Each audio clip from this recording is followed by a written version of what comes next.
Today we are launching a deep dive into something a little different. It's almost an anti-manifesto. It is. We've got this stack of source material outlining the philosophy and really the structural rules for an initiative called the Luminous Circus. Right, or LC and its affiliated Luminous School of Creation.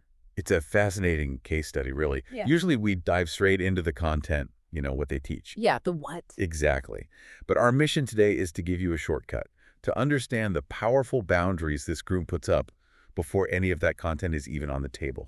And this material, it outlines a really specific, almost self-governing approach to knowledge and reflection. For you, the learner, it's kind of a masterclass in how to build intellectual rigor. And self-sovereignty, yeah. What's so compelling is how this entire space defines itself by what it rejects and by what it demands from you as a participant. It's a mandate for reflection, not instruction. It just throws all the responsibility for discernment right back at you. The first thing that jumps out is just how, I don't know, aggressive the negative framing is. They start by telling you very clearly what they are not. They do. Okay, so let's unpack this by starting right there with those strict exclusions. They are crystal clear. The space explicitly states it is not a teaching channel. Right. It is not a spiritual school in disguise. It's not here to replace a guru or some other authority you might have in your life. And it gets even more direct. The sources say they are not here to tell you what to believe, who to follow, or how to awaken. I mean, that is just a heavy, immediate rejection of the whole idea of external guidance. Well, that structure exists for a reason. The central theme, the thing this whole system is obsessed with, is preventing the outsourcing of your personal authority. Okay, so what does it actually mean, outsourcing authority? It means they recognize that human tendency to offload the hard work. The uncomfortable work of making decisions and finding insight. We tend to push it onto a system, a leader, an ideology. Anything that feels comfortable. Exactly. They're talking about the difference between getting information and just adopting a belief. If you're waiting for a source, a newsletter, a teacher, whatever, to give you an action plan that removes all risk. Then you've outsourced your authority. You got it. LC insists that the commitment is to live without handing your authority away, especially not to the ideas that offer that quick hit of comfort or certainty. So if you're someone who is used to looking for that external validation for your choices, this space is designed to actively frustrate that urge. It is. And it brings us down to a very practical instruction for you, the person engaging with the material. Which is? They say very explicitly, if something resonates with you, you're encouraged to take it and actually test it in your life. And if it doesn't? You're free to just leave it. No explanation needed. There is zero institutional pressure to conform. And that connects directly to the freedom they talk about in their rules of engagement. The sources explicitly state there are no contracts, no beliefs required, and no loyalty asked. Yeah. That's the one that really gets you. That's a radical statement in any kind of collective environment. It is. It suggests the only real connection you can have to the material is one that you choose and re-choose in every moment. It's all about total self-sovereignty in how you engage. You are accountable only to yourself. To your own internal alignment, yeah. Okay, so if those exclusions define the border of the space, what it won't do for you, then we should look at what they actually explore inside that border. Right.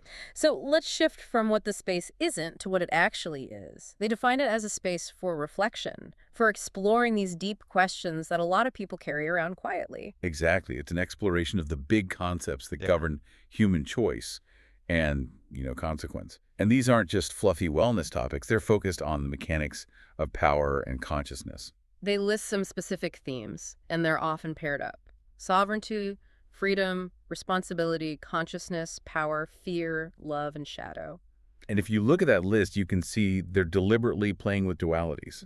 They connect those themes to this idea that clarity often shows up right where your comfort ends. So to get real clarity, they want to talk about light and shadow. Love and fear or control. Exactly. Unity and responsibility or consequence. It's a total refusal to present some kind of sanitized, easy version of reality. Which immediately sets it apart from a lot of self-help culture, which can be all about positivity, all the light. Right. And here's where it gets really interesting for me.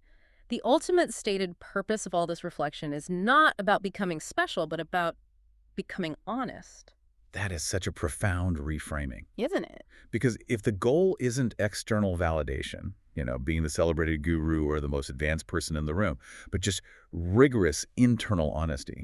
It means the way you measure success is entirely internal. It just removes that whole external incentive structure that drives so much of modern personal development. Yeah. It totally redefines the goalpost. It moves it from external achievement to internal authenticity. It's about facing your own motivations, your own mechanisms for dependency. And that is so much harder than just following a checklist to become special. And that internal focus is the key to understanding the affiliation. LC is part of the Luminous school of creation. And the school's mission is very focused. It's about exploring how human beings can live with clarity, dignity, and care. Without surrendering sovereignty. And, crucially, without harming others. Okay, that second part, the ethical boundary, is so important. It adds this weight to the sovereignty theme. It's not just do whatever you want. No. It's take full authority, but do it while upholding dignity and care for others. That tension between individual freedom and collective responsibility, that's a huge thing to take on. It creates a really challenging framework because if I'm 100% sovereign and I don't need your approval for anything, where does that line of not harming others actually sit? The whole space seems built to force you to work through those exact tensions. And they even give a direct warning to anyone thinking of engaging with their materials, they say. If you are curious, stay. If you are certain, you might feel challenged. And if you're looking for comfort, this might not be the place for you. Yeah. They are essentially setting up a cognitive friction environment. If you show up thinking you've got all the answers, the entire structure is built to dismantle that certainty. Not by giving you a better answer, though? No, not at all. But by questioning the very mechanism of how you hold certainty in the first place. So now we have to get into the structural constraints, the things that really make this deep dive unique. The rules they have for the dialogue itself. This is the meta layer. This is where the philosophy gets encoded into how people talk to each other. And this is absolutely radical. The main rule we found in the sources is that any conversation has to be a reflective dialogue, not an analysis. Okay, what's the difference? Well, think about it. Analysis wants to dissect, explain, and categorize something. Reflection wants to internalize it, to sense it, to experience it. So, if I'm tracking this, the whole point of the system is to make sure you never use them as a guide, only as a mirror. Yes. But how do you enforce that in a conversation structurally? And that's where these very stringent procedural rules come in. For example, the rules say the voices have to speak as participants inside the inquiry, not as commentators describing a text. So you can't stand outside the content and critique it? No, you have to speak from the difficult position of engaging with it personally. And the thing that really struck me was the ban on common explanatory language. I mean, if you've ever written a paper or even listened to this show, you use certain phrases all the time. They forbid summarizing, explaining, or breaking down the material. You can't use phrases like the text says or the source material states. Wow.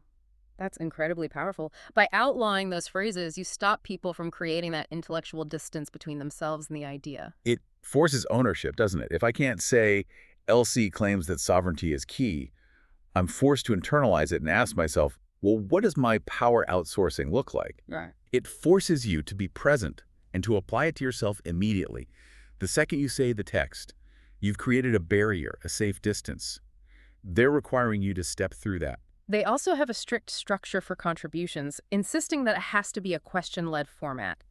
The rules actually state that questions should outnumber statements. And that creates an environment that's designed to resist resolution. When questions outnumber statements, the whole conversation becomes less about collecting facts.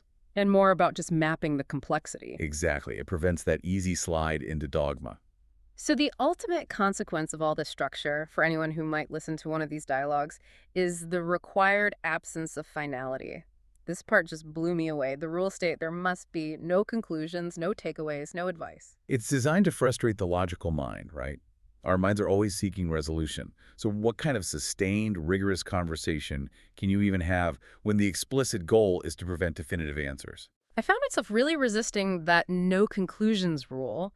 I mean, we're all trained to want the actionable takeaway, the neat little summary box at the end. Of course. The structure seems designed to make your intellectual life perpetually uncomfortable. But maybe it's an act of intellectual liberation because it forces you to sit with ambiguity.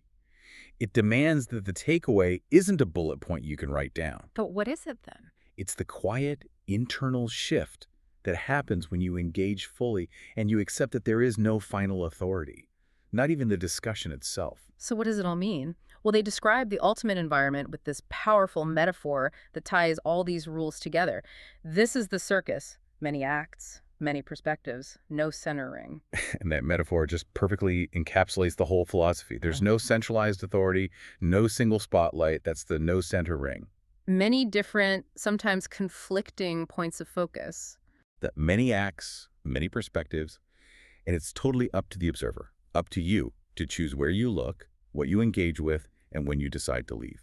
It's the full embodiment of that required sovereignty. And despite all this complexity and structure, the sources did give us one single launch point, the one question that kicks off their whole reflection. But they do. They start with a foundational question that ties directly back to that theme of sovereignty we talked about at the beginning. And that question is, what are we really outsourcing when we give our power away? that's a perfect way to launch a philosophical exploration. It just forces you to look inward at your own mechanisms of dependency right from the very start. This whole deep dive, it shows us an approach to consuming information that places the absolute weight of discernment back on you, the learner. It's an extreme exercise in intellectual self-governance. Yeah. And it defines success not by, shared belief or comfort, but by internal honesty and just continuous inquiry. So if you're looking to get well-informed about the Luminous Circus, the key takeaway is that the knowledge isn't about what to believe. It's all about how to engage. Their whole existence is defined by those clear boundaries we talked about. No saviors, no solutions, and absolutely no certainty. It's a fascinating model and a highly challenging one for dialogue and for personal growth. So, considering that strict rule of theirs, no final answers, just the inquiry, what foundational idea about your own learning process, that desire for certainty, that need for a concrete takeaway, what would you have to set aside to truly participate in a conversation that actually forbids conclusions? Think about that tension between your desire for resolution and the value of just ongoing reflection as you process everything else you learned today.